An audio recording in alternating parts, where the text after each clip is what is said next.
that's the on job every day. Project manager every 10 days, he signs one, does the inspection, signs it, and then once a month, the Walmart rep and my project manager or me and our superintendent all get there on the same day and sign one. So they're really monitoring that closely.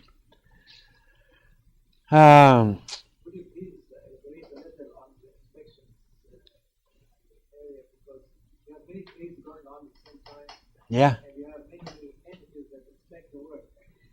You inspect your work, city inspect, Walmart inspect. Is there any additional way? How could you go about it? About getting all those inspections, you mean, or? How do you inspection? Well, with city building officials, of course, they'll tell you when they want to look at it, at what stage, and you notify them when you're there. That's the way that is. Walmart shows up whenever they darn well feel like it. As does the EPA, by the way. Those are all surprise. OSHA, a lot of it, I mean, you just got to be ready every day. The construction inspections are easy because they're scheduled, and we kind of control that, and the building officials work with us. One nice thing about working for Walmart is you're usually the biggest deal in town. So everybody, especially in small towns, they're anxious to please. They got a Walmart, they're looking at those sales tax dollars, and so they want it to go smoothly. But the others, the government agencies, they're allowed to come whenever they want to.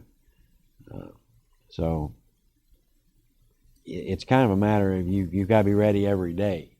You can't let this stormwater controls get away from you, not report them, because again, if you get caught, I mean, over the past 2 years, I know of two of my competitors that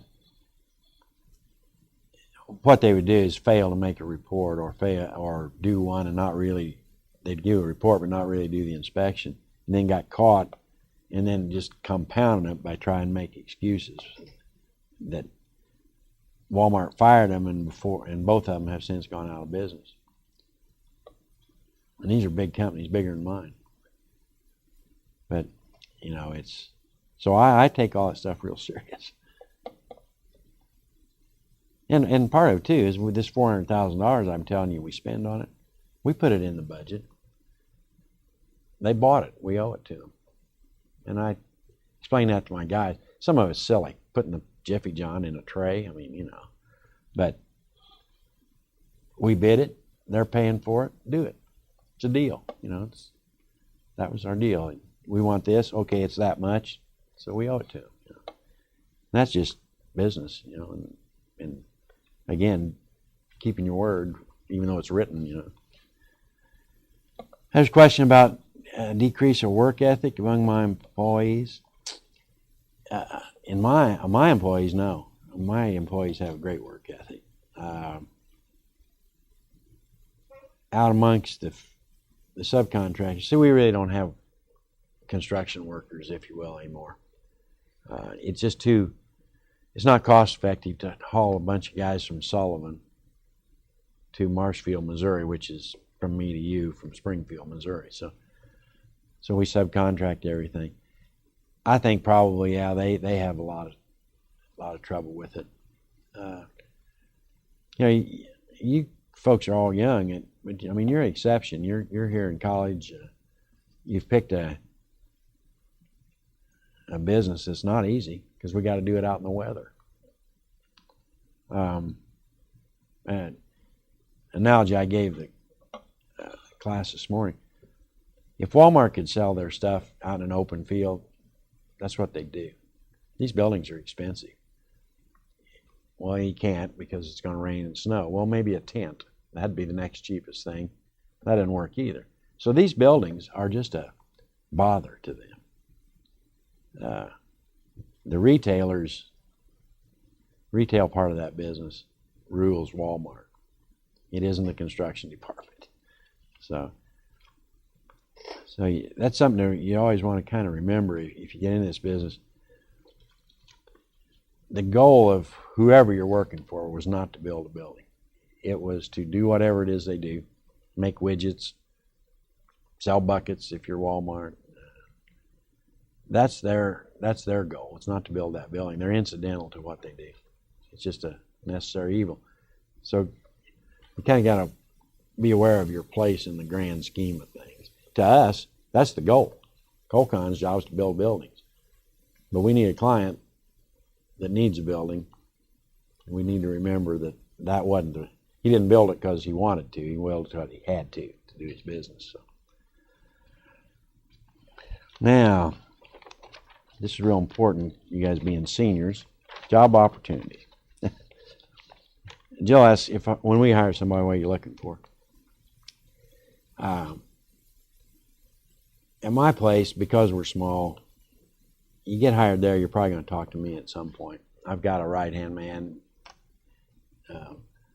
One of the two of us would always talk to everybody.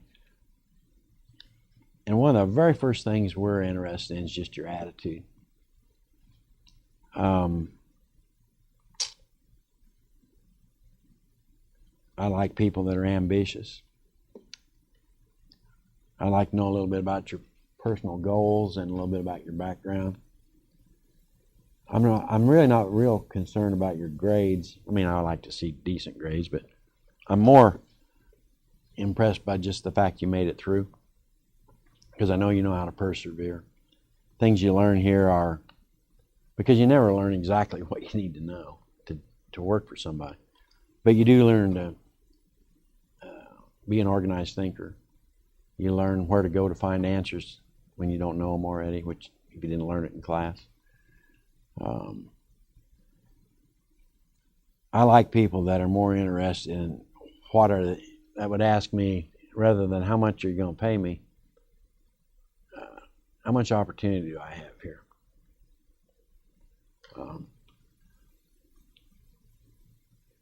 Unfortunately, you read all these get on the internet and say project manager, and it'll throw some big number out there that has nothing to do with Central Illinois. It's got Chicago and New York and all those things rolled in there. So you guys all come out of here thinking, man, I'm going to make all this money. And generally, they're my place.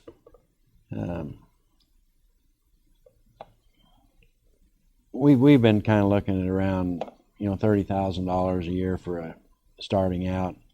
Couple of reviews the first year to get something better than that, and then you start getting into these bonus plans I have where within, most of you are going to be in your early 20s. Before you're 30, they're at Colcon, depending on what job, you wanted,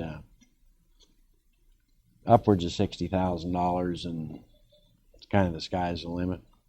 Now, not everybody's like that. Bigger companies that have a lot of employees can't have these great incentive plans because you can't give 1,000 people a big salary, But I think everybody likes to hear that you're looking for a job you would like to do in a place you would like to be and have a chance to be very successful financially. But not necessarily that you want to be successful financially tomorrow. You're new hires. It's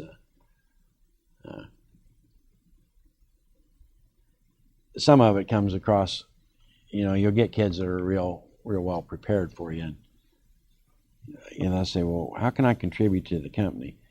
And I'm glad they say that, but I'm always a little suspicious because that's pretty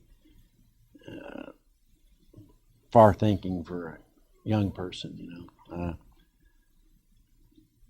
But it's not unreasonable to say, look, I don't mind starting cheap, but how do I get to where I'm not working cheap?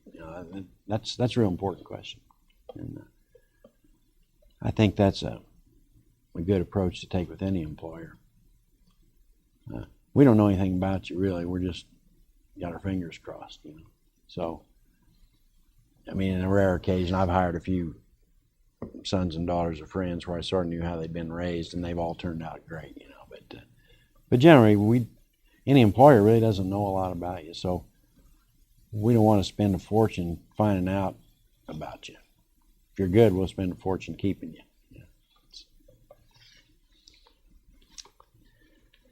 A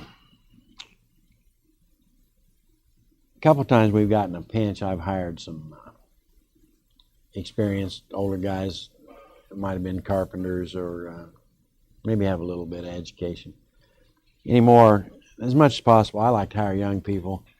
I like to at least see an associate's degree, like a bachelor's degree, just because it proves more of the same.